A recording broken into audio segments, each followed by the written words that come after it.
Olá meninas, tudo bem? Hoje eu tenho o prazer de receber aqui o Vitor Buscagin, cirurgião do aparelho intestino. É um prazer tê-lo aqui, viu, Vitor?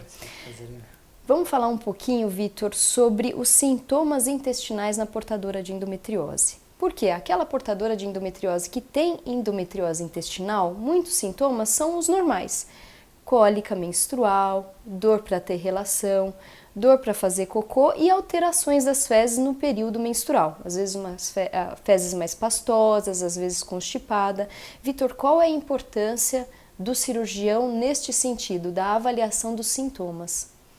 Sei lá, a gente vai avaliar junto com vocês a paciente justamente para tentar entender a extensão na parte clínica do comprometimento, porque muitos exames, às vezes, o paciente já chega para a gente com o exame mostrando que tem infiltração intestinal. Mas não necessariamente a infiltração intestinal justifica o sintoma que essa paciente tem. Que nem a gente comentava anteriormente, fezes mais amolecidas. As fezes mais amolecidas podem ser resultado do processo inflamatório de toda a pelve no período menstrual, e isso irrita o intestino e faz com que ela evacue fezes mais amolecidas. Às vezes no período menstrual ela tem uma queixa de que vai muitas vezes ao banheiro e evacua pequenas quantidades. Também o processo inflamatório de toda a pelve, ou às vezes o nódulo de endometriose no reto, inflama a parede do reto, isso aumenta a sensibilidade do reto que fica querendo se esvaziar com maior frequência. Então, fazendo com que ela evacue mais vezes, às vezes até com diarreia, mas não porque é uma lesão maior ou menor, mas sim por causa de todo o processo inflamatório. As fezes em fita, que a gente comentou, as fezes em fita, elas são um sintoma clássico de um estreitamento do reto. O que não é uma coisa muito descrita, mas não é uma coisa muito comum, porque o reto é um órgão relativamente largo, é uma porção relativamente larga. Então você precisa de estreitamentos muito grandes do reto para que efetivamente aconteça o estreitamento. E a endometriose, ela geralmente pega a parte superior do reto, que tem cerca de 3,5 a 4 centímetros. Então as tais fezes em fita não são a coisa mais comum. E na verdade, na hora que a paciente está com dor, os sintomas se misturam e fica um pouco difícil você dizer, isso é só do reto ou isso é de todo aquele comprometimento de ligamento uterosacro, retrouterino. Uma outra coisa importante é que prisão de ventre, constipação, é um sintoma muito comum também na endometriose, mas também é um sintoma muito comum na população geral, especialmente na população feminina, mesmo sem endometriose. E é uma coisa que é importante a gente conversar com a paciente, que eventualmente a gente vai tratar a endometriose e a constipação poderá melhorar, como também poderá persistir, porque a causa da constipação pode não ser a endometriose.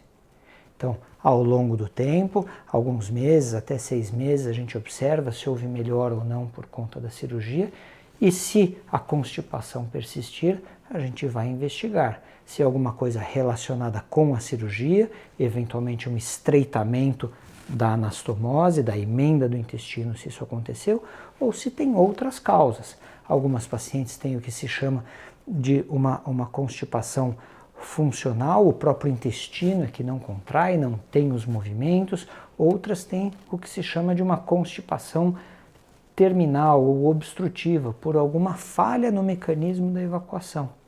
Então, alguma falha na contração, no mecanismo de contração da musculatura, que pode ser as causas mais comuns, o que a gente chama de anismo ou contração paradoxal do músculo pubo-retal. Ela não consegue relaxar a musculatura adequadamente na hora de evacuar.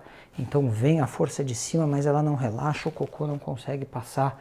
Outra causa relativamente frequente é a retocele, uma fraqueza na parede anterior do reto, e isso cria um abaulamento e o cocô vai para o lugar errado. São coisas que a gente tem que investigar no pós-operatório, persistindo uma obstipação muito severa. Então isso são tudo coisas que a gente tem que conversar eventualmente antes, avaliar e orientar a paciente para que não ache que a cirurgia não deu certo, para que ela mantenha a confiança na equipe e volte e relate esses problemas se passado algum tempo ela mantiver a sintomatologia. Isso é muito importante mesmo, É ter o comprometimento médico e paciente para buscar ajuda. Então, porque a gente acha que a cirurgia vai ser o melhor dos mundos, todos os meus problemas acabaram. E na verdade não. Às vezes você tem alguma outra doença orgânica que está aí junto com a endometriose e ninguém sabia. E dava causa toda na coitada da endometriose, que, óbvio, tem o seu grau de comprometimento. Né? Mas essa equipe, por isso da equipe multidisciplinar, para avaliar e tratar essas complicações entre aspas, porque aí são outras doenças que a gente vai tateando junto. Né? A própria portadora de endometriose, já pós-cirurgia, tem muito medo de fazer o cocô. Sim. Né? Então, até o próprio anismo, esse não relaxamento, já pode ser até disso, né, Vitor? A paciente com endometriose já é uma paciente muito sofrida. É uma paciente que tem dor há muito tempo, já passou por diversos médicos, tem todo um componente e muitas têm dor ao evacuar por causa da fibrose do processo inflamatório. Então, para muitas, a evacuação já é algo desconfortável por causa da dor.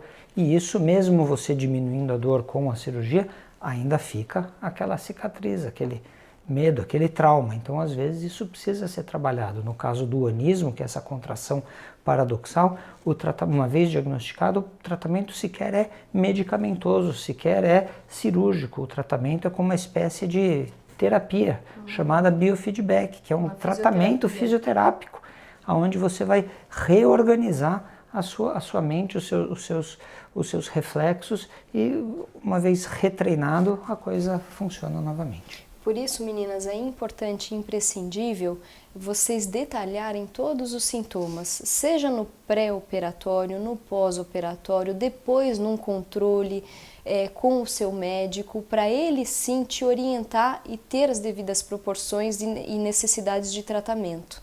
Vitor, agradeço a atenção. Obrigado. Muito obrigada. Até mais. Até, obrigado.